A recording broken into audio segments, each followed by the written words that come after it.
So, you see this? This is Mr. Williams. And Mr. Williams is about to have a very bad day because he's about to meet Mr. KronoMag. Oh, no! Oh, yes. What is the future of Nerf as we know it? Well, you're looking at it. The KronoMag. Originally built by yours truly, Mr. Cartaya. Made the first one. And I gotta say, it's a revolution.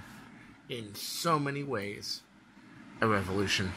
I have a couple on commission right now. A couple people I owe commissions to that I'm building a couple of these. They're gonna be out probably end of this month, beginning of next month. I'm still trying to figure out what I want to do with the magazine. Do I want to use a cutaway magazine or a custom magazine? I'm evaluating some custom magazines right now, but I may just go with the standard katanas.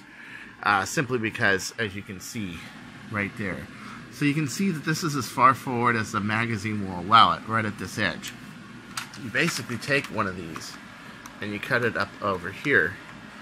Now, why isn't this back here? Well, that's really simple. Because when you shoot it either left-handed or right-handed, the other hand often knocks the magazine out. So I put it in front, so when you're holding it like so, there it is. This is a big blaster. There's nothing small about it. It is like a Desert Eagle. I mean, the blaster is big itself, but when you add the necessary barrel length that's required, it's quite something. So today we're going to take this apart, and I'm going to show you how it works, what's been done, and what you have to do to really build one successfully. You can do this if you want to or not. I personally like to do this.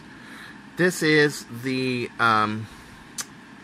spring adapter, and what this does is it hooks to your catch and is laminated glued in, and allows for a turf spring size spring to be used on the inside of it.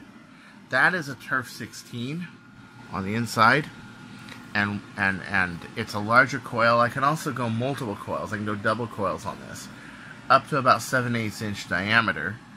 And I cut off 2 coils off of this spring to allow it to be used, and it's still going very, very strong. Here's the plunger. As you can see, I have no Teflon on it. I'm using silicone grease, but I have a spacer on the inside. And what this does, this is for larger coil springs. This it's a stock plunger. I don't have anything on the front of it, nothing. It's just basically out of the box, and it works great. It works absolutely wonderful. So if we take this apart, we knock this back. I like to keep this on the front here, and the reason I like to do that is because it's not really working with the shell is so. Give me a second. I like to keep this on the shell because on this side you can keep this part assembled, but this gives you a better idea looking at it. First, let's look at the hook. The hook is made from 12 layers of fiberglass. This will be on my commissions as well. It takes about 2 days to build that hook, and you layer upon layer upon layer cut it. It basically is plied fiberglass is what it is, and it's very strong, and it's on a very strong point of the slide itself. The slide actually acts like a two-piece bolt sled, and really pulls the entire plunger, which the plunger is huge, by the way. It's enormous. I mean, it's ginormous, okay? You take a good look at that. You can see the back of the stainless steel and the brass interfacing it. Yeah. So this requires 3 laminates to put this on here. And basically, that may look familiar. That's reversed normally on there, and it's cut out. And cut out and put in with the O-ring. The O-ring is put as a spacing reference. The stainless steel is sent to a machine shop where 3 grooves are cut in. 1 groove the brass goes over, the other 2 go in, so that this cannot delaminate, and as you can see, it's pretty solid.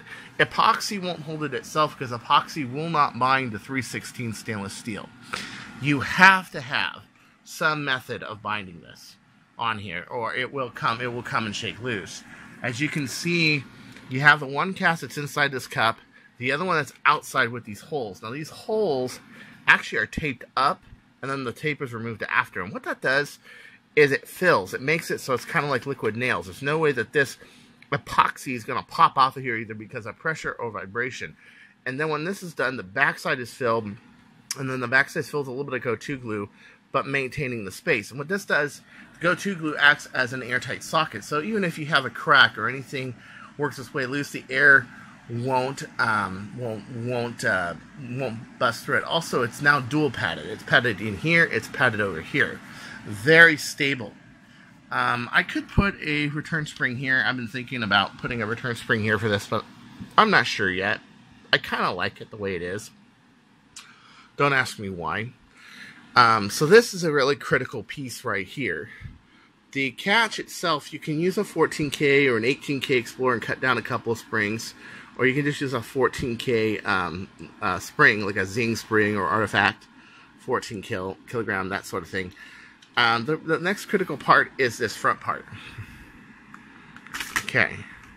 And as you can see, it is a one-piece dart gate slash magazine holder. And you can see it's bound one side. The other side you can get to it. But it is precisely spaced so that the magazine and the barrel maintain the same spacing. There's no play. And the reason is because of this dart finger right here. Now, dart finger, what it does is every time you load it, it puts in a special condition. It is not just a pull on the top side. You may notice it has a radius to it. This makes it so the dart, every time you fire it, it is guided in. Let me show you. No matter what orientation the dart is in, no matter what, when the dart recycles, it is going to be perfectly centered into the breech, ready to go into your feed gate. The feed gate is also flanged on the bottom sides of it, and also the feed gate is right up to the beginning of the plastic of the actual magazine. And you can see it overhangs just very little bit. So there's really nowhere for the dart to go but into the gate. And it is also given many layers of wax, which actually I'm doing for our commission right now. I'm doing the waxing and the trimming of it and everything else. And it's a lot of work, but it's really, really cool. Also, it should be noted that the gate is all this front piece. That is glued to that. This is glued to this. Everything is glued together, so there's no play. There's no rattle. That way, when you throw it on a scope, it is extraordinarily accurate. If anybody's seen OC's Nerf video where he showed this shooting over the grass, the flight characteristics are incredibly amazing because of its ultra match barrel. But this is even short for this. I may actually use one that's slightly longer. As a matter of fact, right now for the commissions, the barrel is actually longer.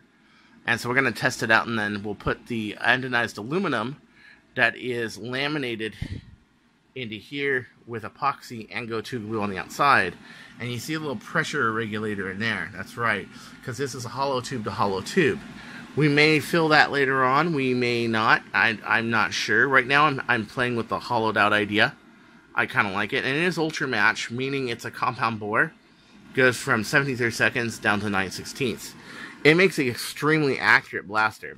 What's not in that commission will be this scope mount, which I honestly think could be done better. Okay, first off, this is glued into here and that's put into there. What I think could be done very easily, and I think this would be really nice, is if we can make one 3D printed piece that is like the piece that comes with it, okay, that claws into it, that claws into it right here, okay.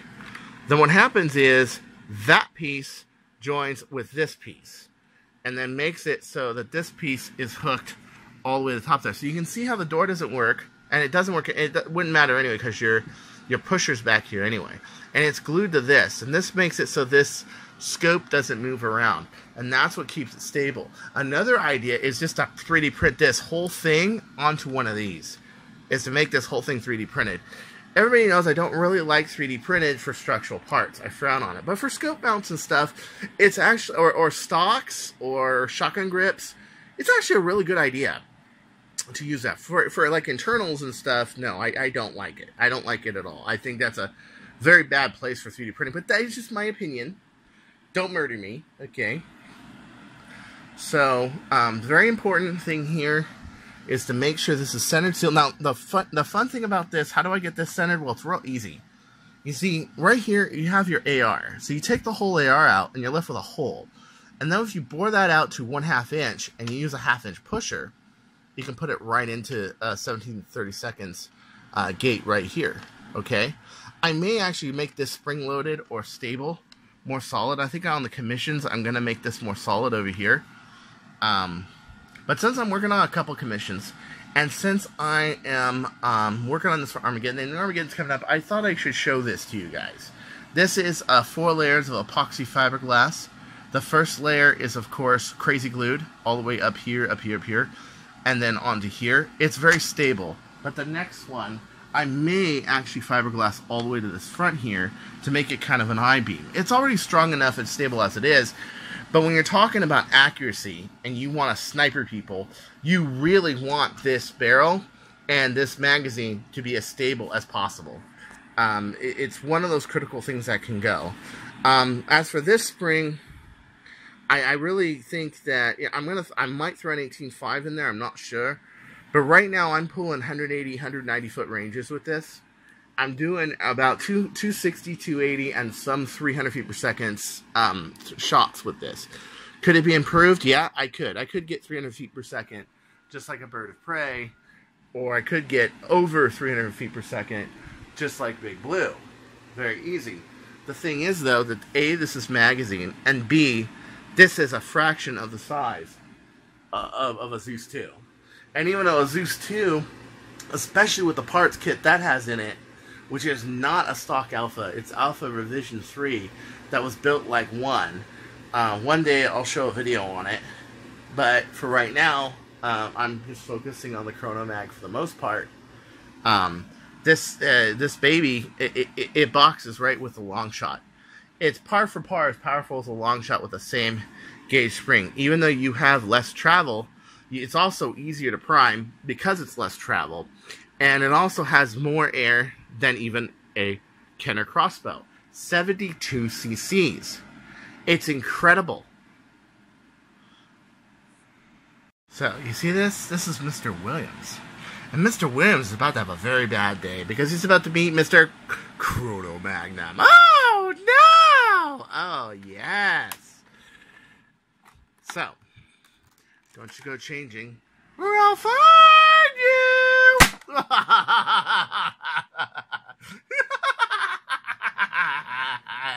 Yeah.